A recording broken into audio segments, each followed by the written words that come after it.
Experience your dream retirement life for a day. 1 கோடி இளைஞர்களுக்கு 66,000 ரூபாய் நிதியுதவி அளிக்கும் பிரதமரின் தொழிற்பயிற்சி திட்டத்தில் இணைய முன்னணி நிறுவனங்கள் ஆர்வமுடன் உள்ளன. முதல் நாளிலேயே 111 முன்னணி நிறுவனங்கள், கம்பெனிகள் விவகாரத்துறை அமைச்சகம் தொடங்கியுள்ள இணையதளத்தில் பதிவு செய்துள்ளன. இதுகுறித்து கிடைத்துள்ள தகவல்களின் அடிப்படையில் பிரதமரின் தொழிற்பயிற்சி திட்டத்தின் கீழ் முன்னணி நிறுவனங்களில் இளைஞர்களுக்கு தொழில் பயிற்சி அளிப்பதற்கான திட்டத்தை பட்ஜெட்டில் மத்திய நிதியமைச்சர் நிர்மலா சீதாராமன் அறிவித்திருந்தார். இத்திட்டத்தில் தொழில் பயிற்சி பெறுவோருக்கு மாதம் 5,000 ரூபாய் நிதியுதவி ஓராண்டுக்கு கொடுக்கப்படும். மேலும் பயிற்சி காலத்தில் மானியமாக 6,000 ரூபாய் ஒருமுறை வழங்கப்படும்.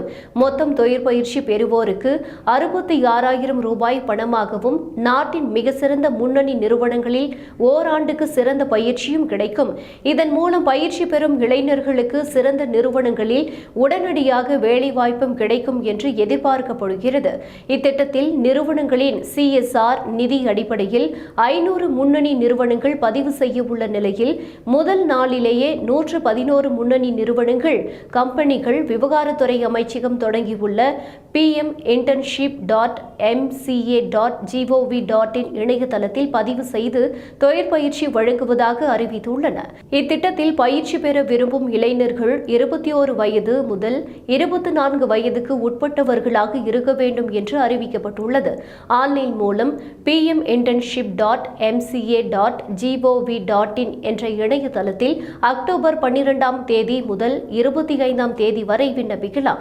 தகுதியானவர்களின் பட்டியலை அக்டோபர் 26ஆம் தேதி கம்பெனிகள் விவகாரத்துறை அமைச்சகம் வெளியிடும்.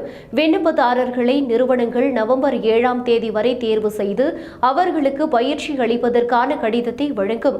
மத்திய அரசின் இடஒதுக்கீட்டு கொள்கை அடிப்படையில் தொழில் பயிற்சி பெறுவோர் தேர்வு செய்யப்படுவர்.